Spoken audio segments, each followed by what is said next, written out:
Começa agora Esporte Brasil na Web TV.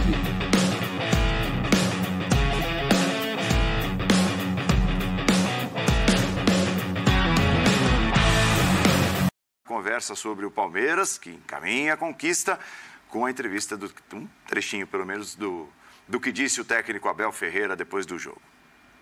É verdade, para vocês verem o quanto difícil é fazer um campeonato, um brasileiro. Parece que é fácil, mas não é. E nós vemos o quanto difícil é pontuar fora, ganhar fora, porque as equipas têm uma adaptação ao seu terreno muito maior, têm ajuda do seu público, que isso também ajuda. E, portanto, nós também já falámos sobre isto. Quando não dá para ganhar, o importante é continuar a somar pontos. Esse foi um dos nossos propósitos nesta competição. Mas, como disse ao teu colega há pouquinho, hoje não foi o nosso jogo mais inspirado, embora nós entramos muito bem no jogo, na minha opinião, muito bem, mas com o decorrer do tempo fomos perdendo rendimento e, na minha opinião, acho que acaba por ser, por aquilo que as duas equipas produziram, um empate justo. Eu acho que foi um bom resumo, né? Porque foi o jogo mais inspirado. Isso é... Não, nem de longe. Não tem essa altura do campeonato, não tem mal nenhum em admitir isso, né? Tá voando tão em céu de brigadeiro que a gente se acostumou a um patamar muito alto do Palmeiras, a um grau de excelência, e hoje passou longe. Assim, o primeiro tempo, você viu? Teve bola, Gomes em cima da linha, absurdo. Depois teve a bola que o Everton, essa aí, ó, que o Everton salva cara a cara também, milagrosamente. E, no geral, assim, muitas individualidades também que costumam resolver os jogos pro Palmeiras abaixo. Tirando o Scarpa joga sempre bem, exato, né? Esse é absurdo. Mesmo quando o time tá abaixo, ele tá no nível mais alto. Mas hoje, praticamente todo mundo do meio pra frente do Palmeiras pareceu uma rotação abaixo. Então, acho que dá pra ficar bem feliz com esse pontinho, né? A tranquilidade do Everton, né? Pra fazer a leitura correta do movimento. Nossa. Você tem que ler o movimento do adversário. Você tá ali naquela posição tentando ampliar monstruosa o a defesa. E ele percebe onde vai e barra, né? Um negócio... o que os goleiros... É sensacional. O que os goleiros evoluíram é brincadeira. Agora, não foi o melhor dia. Eu vejo o Palmeiras numa corrida, quando a gente está vendo corrida no automobilismo, você tem um adversário que está 30 segundos na frente do resto, aí tem uma corrida lá atrás, um passa na zebra, o outro roda, um se engancha, o outro para. E ali você pode ter uma volta que... Não foi a melhor volta da corrida, mas você continua na frente. São só 10 pontos e agora faltam 21 em disputa. Então a diferença do Palmeiras é de quase metade. Então não existe 4 nada. jogos, independentemente do que façam os outros. E por que a gente fala na vantagem? A vantagem, sabe por quê? Porque é para usar. Se ninguém fala essa vantagem só para acumular. Vantagem você usa. Hoje o Palmeiras usou. Pontinho da vantagem. Mas acho que cabe um ponto só também. Não é que deu tudo errado para o Palmeiras, não esteve inspirado e empatou um jogo onde ninguém empata. Tem um time muito interessante do outro lado quando fecha uma linha de 5 ali e para o Palmeiras. O Palmeiras precisava buscar uma solução numa linha de 5. Não era o dia mais inspirado, mas também tem mérito do outro lado. E esse Atlético consegue jogar contra o Palmeiras.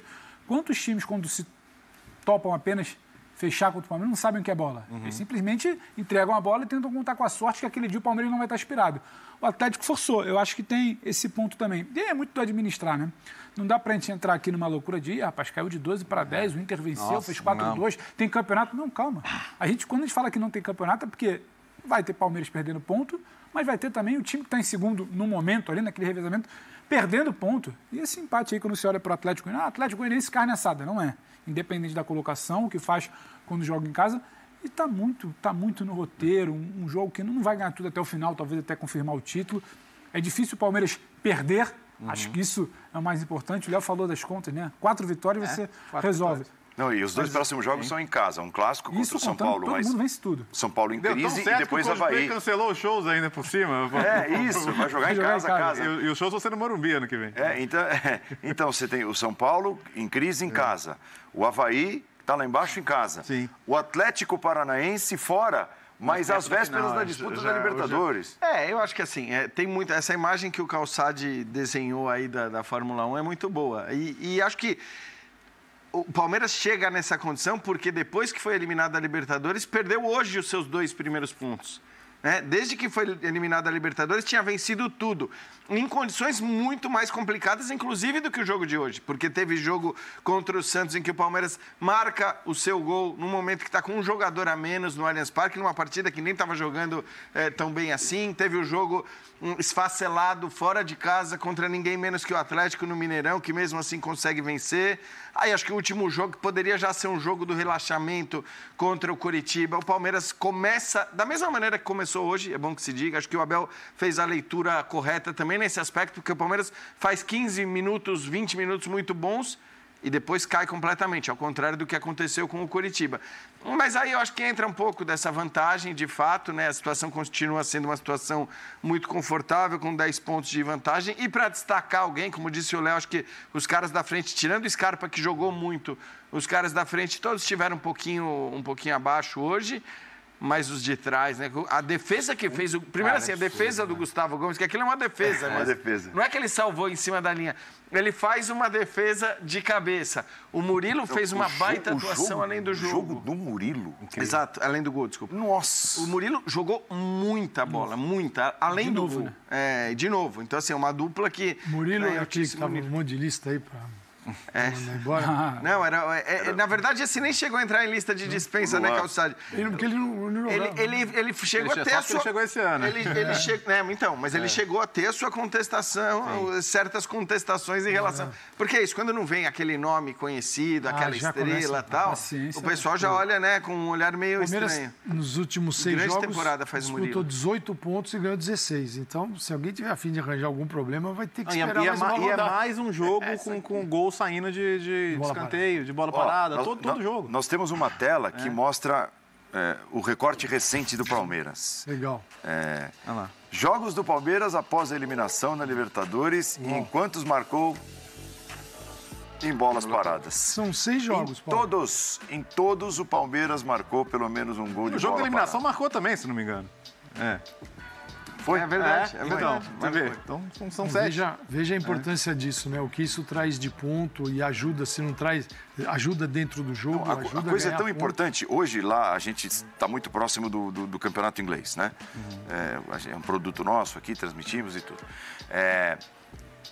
É uma onda lá, o treinador de bolas paradas. Sim. Até a contratação de profissionais que tá lá no LinkedIn do cara. Pô, eu sou especialista em bolas paradas. Porque resolve jogos. Então, às vezes, os gols saem lá na Inglaterra e o diretor de imagem vai buscar no banco de reservas o cara que treinou isso.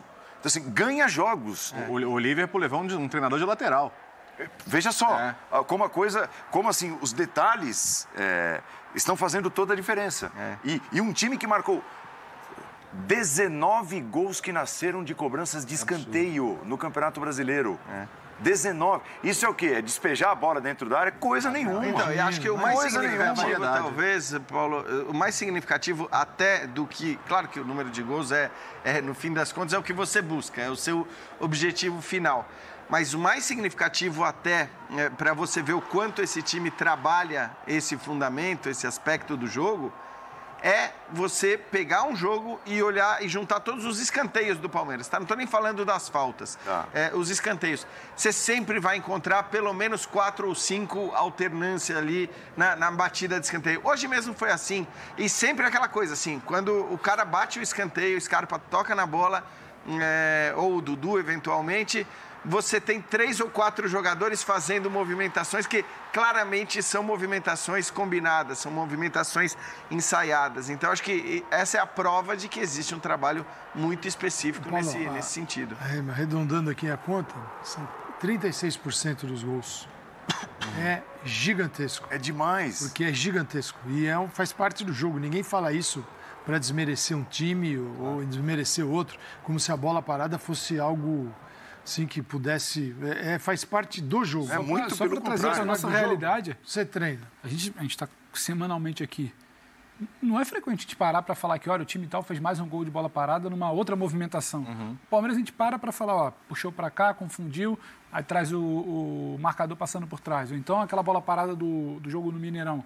O Scarpa traz por dentro, o chute sai meio mascado, desvia no zagueiro, mas tem um trabalho de bola parada. Hoje, outro tipo de movimentação. Você nunca está repetindo assim, não, levantou a bola e tinha alguém ali. Levantou a bola e tinha alguém ali. Exato. E você não lembra de um debate assim com outro time. Você pode falar que o time tal fez 3 gols nos últimos 3 jogos, nos últimos 2 jogos. Agora, o Palmeiras, a gente está falando com frequência de uma movimentação que quase sempre não é repetida, pelo menos de um para o outro. Você pode ver semelhança. Quando o Calça traz o número aqui, 36%... Eu fiz essa conta aqui com os 19 aqui do... Mas ele tem 53. Não, sim, mas é um negócio assim, muito bem feito, muito cuidadoso, criterioso. Não basta querer treinar, é preciso saber treinar. O futebol tem essas especializações, né, cada vez mais. Não é uma bobagem. O treinador não consegue fazer tudo. O treinador ele é um administrador desses conhecimentos, dessas habilidades. Por isso que comissão técnica dos caras, de todos eles, é comissão técnica muito bem preparada para você administrar. Eu preciso da informação sobre o adversário. Alguém vai estudar o adversário. Alguém que ele confie, que ele acredite. Você falou do Piquerez aqui outro dia, né, na entrevista, que foi impressionante. Ele, ao falar do Abel aqui, ele falou, a gente fica assombrado como tudo que ele fala que vai acontecer num jogo, acontece. Essa foi a frase que ele trouxe aqui. Quer dizer, evidentemente, a gente está trazendo isso porque é tudo trabalho, né? A bola parada, o saber como o adversário vai jogar, o saber prever o que deve acontecer no jogo. Isso não quer dizer que você vai ganhar sempre, que você tem certeza da vitória. Mas você perde bem preparado. Exato. Você controla o máximo de variáveis que você consegue no jogo. O que pode estar na sua mão, você está preparado. Isso. É importante dizer só, o Rony tomou amarelo e não joga contra o São Paulo. Eu acho que assim, esse desenho interessante que o Calçade fez, essa comparação né, com a Fórmula 1, o jogo contra o São Paulo sai disso aí.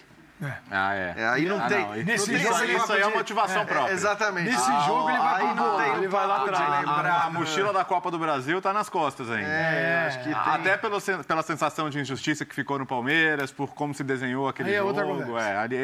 Esse jogo, assim, o Palmeiras vai entrar como se tivesse empatado em pontos com o São Paulo. Tem um adversário ainda meio que balançando nas cordas, não sabe se reagiu, se não reagiu.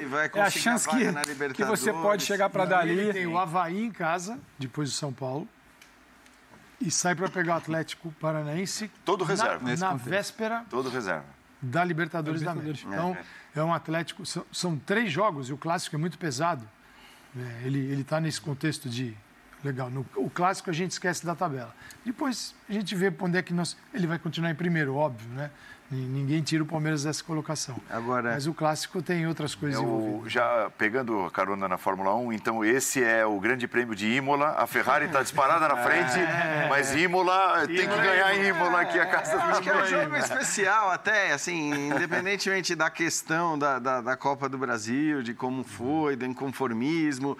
É o São Paulo, né? É um rival importantíssimo, é um rival, como disse o Pedro, ainda tem um objetivo que eu considero pelo menos importante para o São Paulo. Eu sei que o próprio São Paulo parece estar com dificuldades de assimilar isso, de que o objetivo é importante. Mas é importante conseguir a vaga na Libertadores. Mais que importante, eu diria fundamental, cara, exato, pro planejamento. Mas é que está difícil, né? As próprias falas, a gente vai falar daqui a pouquinho do Rogério Ceni e tal, não indicam isso. Então, eu acho que esse é um jogo diferente. Só tenho dúvida, porque em geral, né, acho que assim, quando a gente tem times muito formados, e hoje o Palmeiras é um time que é muito claro, agora com a saída do Veiga, o Mike adotou ali a posição para ele e tem jogado muito bem no lado direito do ataque.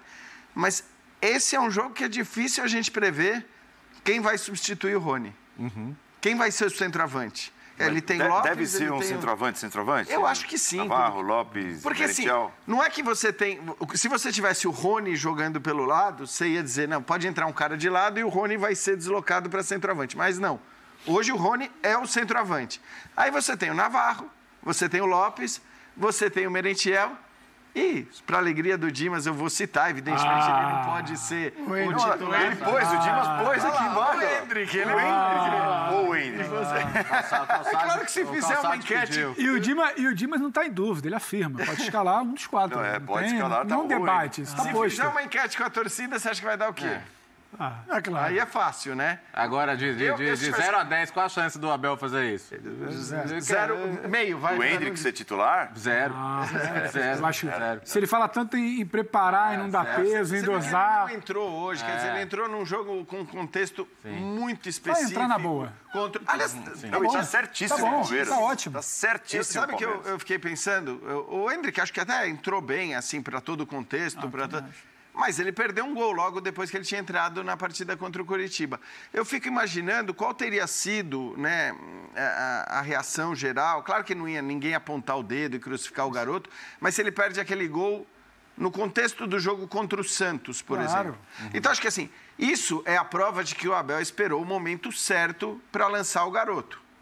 Colocou num jogo contra o Coritiba, que estava 3-0, um jogo em que se ele perdesse o gol, como ele perdeu, né, no momento que ele entrou, não ia ter problema nenhum. Se fizesse um gol, também daria dor de cabeça. Como não? Não, e o segundo, nossa, né? O Dimas estaria na porta da casa do Abel. Né? Agora, o Dimas disse que o primeiro gol do Abel é no Clássico. O Dimas falou. O do Hendrick. Eu tenho dúvidas até se numa situação, o jogo pode acontecer parecida ao do Coritiba, uma vantagem do São Paulo, do Palmeiras sobre o São Paulo no Clássico, se ele colocaria o garoto... Eu acho que vai para sentir um pouco. Por ser o São Paulo. Não, eu acho que a coisa encaminhada ou resolvida, o São Paulo fragilizado, é bom que se diga, não é um 2-0 de início de segundo tempo. Eu acho que ele colocaria para também aproveitar o que ele pode dar ao Hendrick. Será? Resolvido ou não? Nos momentos em que ele puder colocar, talvez ele coloque. Mas acho que os momentos vão ser esses, né? De jogos já encaminhados para a vitória. Entendo o que o Calçade está falando. O jogo do São Paulo é um jogo diferente. Mas se você tem a encaminhada a vitória... Mas também é um diferente para o bem. Eu acho que pode ser um diferente para o bem. Resolvido. Sente um pouquinho. O Abel, eu acho que ele vai acabar escalando o Merentiel se tivesse que chutar aqui, mas é um chute. O Abel colocou, falou, vamos parar de me encher de uns 6 meses, então vai lá, joga contra o Coritiba. Eu gostaria de fazer uma pergunta a mim mesmo, tipo uma palaiada, né? Você vai dar uma auto-entrevista. Seria Gustavo Scarpa o melhor jogador do campeonato até aqui? Eu respondo sim. Sim. Cara, eu assistindo ao jogo hoje e vocês... iniciaram de maneira brilhante aqui a análise, dizendo, o Palmeiras do meio para frente, fora o Scarpa, porque esse está sempre... Cara, é impressionante o nível que ele mantém. E ele faz, assim, um pouco de cada coisa e muito bem. Eu ia falar exatamente isso. Não é isso? Isso, sim. O Gustavo Gomes também, cara, a defesa de hoje é absurda, assim, mas queira ou não, na hora você vê o cara que está resolvendo os jogos. A gente chama de defesa. Porque em geral a gente não chama, né? Sim, foi absurdo. Foi uma defesa mesmo. E ele também contribui com gols super importantes, né, nessas jogadas aéreas, mas, cara, quase todo jogo tem gol ou assistência do Scarpa, quase todo jogo. Então, assim, tira os gols com participação do Scarpa do Palmeiras, eu não sei nem ele tá louquinho para levar uma bola de prata para a Inglaterra. E joga do lado, e joga agora. Olha, se ele vai levar de prata é de ouro, hein? Né, também. Então, é isso, ele jogou já de... Porque ele joga também... Teve um momento que o Dudu jogava pela direita, ele jogava pela esquerda. Isso. Aí, quando o Veiga machuca, ele passa a jogar pelo centro. Teve um momento que ele jogou pela direita. Na ala esquerda. Bom lembrar que ele já jogou como lateral esquerdo, jogou como ala esquerda. Os primeiros elogios do Abel ao Scarpa, quando o Abel chegou aí em novembro, foram o Scarpa lateral. Que ele brinca com o Tite. Ele fala, poxa... Ele foi um dos primeiros elogios do Abel, até um outro jogador, e ele elogiava ali. Mas o Scarpa. Sabe o que é doido, Calçade? Que eu já ouvi isso de gente próxima ao Scarpa, e era de fato algo que se colocava sempre em relação a ele, que ele sempre teve qualidade técnica muito apurada, sempre, né, qualidade com a bola nos pés, mas que faltava ao Scarpa competitividade. Faltava aquela coisa da faca nos dentes, de querer ganhar todo jogo, de querer estar em cima das... E hoje... Não é fácil botar isso no jogador, hein? Então, é uma loucura. Assim. E hoje ele é um exemplo nesse aspecto também. Eu acho que o ambiente Aliás, ele saiu molda muito. Da vida hoje, né? Eu acho que o ambiente molda muito, ajusta muito isso. Era muito falado isso sobre o Scarpa quando ele surge no Fluminense, quando ele está no Fluminense. Hoje não, quando ele está no Fluminense. E não era um ambiente competitivo, não era um ambiente vencedor como é esse do Palmeiras. E você, em algum momento do Palmeiras, você poderia debater isso se não faltava também. Só que aí ele começa a ter um protagonismo, a ter uma participação nesse Palmeiras atual, que a gente vai falar daqui a muitos anos como era competitivo em todas as frentes. Eu acho que sobre a pergunta do Paulo, que o Paulo se fez, já respondeu. Auto-fez. Foi uma bela resposta. Eu acho que está muito claro que ele foi o grande jogador do primeiro turno. Eu concordo com ele. E ele vencendo até aqui, o grande jogador do segundo turno. Na reta final, o que ele fez hoje com o time não é brilhante, por que não seria, né? O Calça falou de levar a bola de prata para a Inglaterra. De ouro, né? Eu acho que ele vai posar com aquela foto, né? Começar com as duas abraçadas, assim. Eu não sei, não posso. Muito obrigado por assistir o nosso vídeo. Se você gostou, então não se esqueça de inscrever no canal e deixar o seu like, para ficar por dentro sobre o mundo do futebol e ajudar para o crescimento do canal, para produzirmos mais vídeos para você que é amante do esporte.